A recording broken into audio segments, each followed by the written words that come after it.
노후가 편안하려면 결국 이 돈이 있어야 합니다. 라는 말은 단순히 숫자로만 설명할 수 없는 묵직한 현실을 담고 있다. 직장 생활의 끝자락에 서 있는 사람이라면 누구나 마음 한구석에 이 질문을 안고 산다. 은퇴 후의 삶이 지금의 삶보다 간단할 것 같지만 막상 계산해보면 매달 고정적으로 나가는 비용과 예기치 못한 지출이 현재와 크게 다르지 않다는 사실을 알게 된다. 특히 은퇴 이후에는 수입이 제한되기 때문에 한 번의 선택과 준비가 평생의 생활 수준을 좌우하게 된다. 그래서 사람들은 얼마가 있어야 안전한가라는 질문을 스스로에게 반복하지만 그 답은 단순히 통장의 숫자로만 채워지지 않는다. 서울에서 30년 동안 회사에 다닌 박정우 씨는 퇴직을 1년 앞두고 스스로를 자랑스럽게 여겼다. 큰 무리 없이 집을 마련했고 퇴직금과 개인연금을 합치면 3억 원 가까운 자금이 준비되어 있었다. 박 씨는 그 돈이면 부부가 노후를 무난히 보낼 수 있으리라 믿었다. 그러나 퇴직 후 2년이 지나자 현실은 달랐다. 국민연금이 나오기 전까지 매달 지출을 충당하려면 생활비만으로도 큰 부담이 되었고 특히 의료비와 부모님의 돌발 병원비까지 감당해야 하자 예상보다 빠른 속도로 자금이 줄어들었다. 한때 넉넉하다 여겼던 금액이 10년 뒤에도 유지될 수 있을지 불안감이 밀려왔고 결국 박 씨 부부는 생활 수준을 낮추고 소비 습관을 완전히 바꾸는 결정을 해야 했다. 그가 깨달은 것은 노후 준비의 핵심은 단순한 퇴직금의 크기가 아니라 장기적으로 지속 가능한 현금 흐름을 어떻게 만들고 관리하느냐에 달려 있다는 점이었다. 반면 경기도에서 교직을 마친 이은희 씨는 다른 선택을 했다. 퇴직 후에도 일정한 수입을 유지하기 위해 사전에 임대 수익을 확보했고 연금 외에 일정한 배당이 나오는 금융 상품을 꾸준히 늘려왔다. 덕분에 생활비와 의료비가 예상을 넘어서는 상황에서도 크게 흔들리지 않았다. 그녀는 은퇴 이후에도 경제적 자립심을 유지하며 여행과 취미생활을 즐길 수 있었고 돈에 대한 불안보다는 삶의 질을 고민할 수 있었다.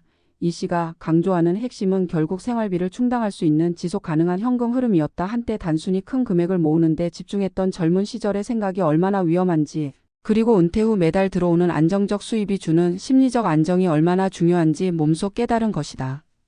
또 다른 사례로 서울에서 외식업을 운영하다 60세에 가게를 접은 김성호 씨를 들 수 있다. 그는 사업으로 벌어들인 수익을 대부분 부동산에 묶어두었지만 현금화할 계획을 미루다가 갑작스러운 경기 침체를 맞으며 매달 필요한 생활비를 마련하는 데 큰 어려움을 겪었다. 임대 수익도 줄었고 예상치 못한 건강 문제까지 겹치자 부동산을 급매로 처분해야 했고 결국 계획했던 노후 생활과는 전혀 다른 길을 걷게 되었다. 그는 이제야 비로소 노후 자금에서 가장 중요한 것은 유동성임을 깨닫게 되었다. 노후의 안정은 단순히 자산의 총액이 아니라 필요할 때 제약 없이 꺼내 쓸 수 있는 현금과 같은 유동 자금이 얼마나 준비되어 있는지에 달려 있다는 것을 체감한 것이다. 이 세 가지 사례는 우리에게 공통된 교훈을 던진다. 노후가 편안하려면 결국 일정 수준 이상의 자산이 필요하다는 사실은 부정할 수 없다. 그러나 그 자산은 단순히 목돈을 쌓아두는 방식이 아니라 매달 안정적으로 들어오는 연금이나 임대료, 배당금과 같은 흐르는 돈이어야 한다. 또한 의료비와 긴급한 상황을 대비한 유동성 있는 자금이 별도로 마련돼야 하며 그 위에서야 비로소 취미와 여행, 사회활동 같은 삶의 질을 고민할 수 있다. 한 달에 얼마가 필요한지는 개인의 생활 방식과 건강 상태에 따라 달라지지만 공통적으로 요구되는 것은 생활비를 장기적으로 유지할 수 있는 현금 흐름과 예측 불가능한 지출을 감당할 비상자금이라는 점이다. 더불어 은퇴 이후의 돈은 단순히 경제적 문제를 넘어 심리적 안정과도 직결된다. 통장에 여유가 있어야만 뜻하지 않은 병이나 가족 문제 앞에서도 무너지지 않을 수 있고 인간관계에서도 독립성을 유지할 수 있다. 반대로 준비가 부족하면 작은 병원비나 경조사비 같은 일상적인 지출조차 삶을 흔들어 놓는다. 결국 노후의 행복은 돈으로만 살 수 없지만 돈이 없으면 유지하기 어려운 현실이 된다. 그렇기에 지금부터라도 단순히 얼마를 모을까라는 질문 대신 어떤 방식으로 현금을 꾸준히 만들고 지킬까라는 질문으로 시선을 돌려야 한다. 은퇴를 앞둔 이들이라면 스스로에게 물어야 한다. 내 자산 중 즉시 현금화할 수 있는 돈은 얼마나 되는가? 매달 고정적으로 들어올 돈은 무엇이며 의료비와 돌발 상황을 견딜 비상자금은 충분한가? 지금의 생활 방식을 그대로 유지하기 위해 어떤 구조가 필요할까? 이런 질문을 놓치면 목돈만 믿은 채 시작한 노후가 생각보다 빨리 불안으로 바뀔 수 있다. 노후가 편안하려면 결국 이 돈이 있어야 한다는 말은 단순히 숫자로 설명되는 것이 아니라 그 돈은 안정적이고 지속 가능한 현금 흐름이며 언제든 꺼내 쓸 수 있는 유동성 자금이고 마음 놓고 쓸 수 있는 의료비 대비금이다. 준비의 방식이 달라야만 비로소 숫자가 진짜 안심으로 이어질 수 있다는 사실을 잊지 않는 것이 무엇보다 중요하다. 앞서 살펴본 사례들이 보여주듯 은퇴 후의 재정은 단순히 얼마를 모았는가로만 설명할 수 없는 복합적인 문제다. 편안한 노후를 위해 필요한 자금의 핵심은 지속적으로 흘러들어오는 현금 흐름과 예측 불가능한 지출을 견딜 유동성 확보에 있다. 이제 그 배경과 구체적 대비 전략을 더 깊이 들여다볼 필요가 있다. 퇴직 직후부터 수입이 끊기기까지의 공백은 생각보다 길 수 있다. 국민연금은 대부분 63세 전후에 개시되지만 정년은 그보다 이르다. 직장에서의 월급이 멈춘 뒤 연금이 시작되기 전까지의 3년에서 5년은 소득 공백기가 된다. 이 시기에 생활비와 의료비를 어떻게 충당하느냐가 전체 노후의 안정성을 결정짓는다.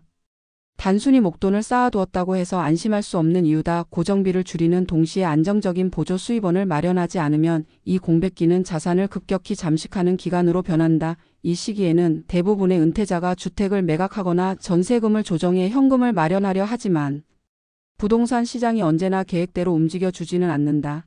특히 경기가 하락 국면에 접어들면 자산을 제때 현금화하지 못해 생활비를 충당하지 못하는 상황이 올 수 있다. 그래서 노후 자산은 반드시 현금성 비중을 충분히 확보해야 하고 부동산과 같은 고정 자산은 임대 수익을 내는 구조를 미리 갖추어야 한다. 안정적 현금 흐름의 또 다른 축은 금융상품이다. 연금저축이나 개인형 퇴직연금은 물론 배당주와 채권을 활용한 포트폴리오가 대표적이다. 매달 일정액이 자동으로 들어오게 만드는 구조는 은퇴자가 겪는 심리적 불안을 크게 완화한다. 단순히 수익률을 좇는 공격적 투자가 아니라 장기적이고 방어적인 분산 투자야말로 노후 자산의 생명줄이다. 물가 상승은 은퇴자에게 치명적이다. 현금으로만 보유하면 수년 만에 실질 가치가 떨어지고 연금의 경우에도 물가 연동 기능이 부족하면 생활 수준을 유지하기 어렵다. 때문에 물가 상승을 해지할 수 있는 채권이나 안정적 배당주, 실물 자산을 일정 부분 보유하는 것이 필요하다. 예기치 못한 지출은 노후 재정을 흔드는 또 다른 변수다. 건강 악화로 인한 병원비나 가족 부양비, 자녀의 긴급 자금 요청 등이 그것이다. 이를 대비하려면 비상자금을 따로 운용해야 한다. 이 비상자금은 투자 수익을 노리지 말고 언제든 현금화가 가능한 예금이나 머니마켓 펀드 같은 안전한 형태로 유지해야 한다. 자산 관리의 중요한 축은 지출 관리이기도 하다.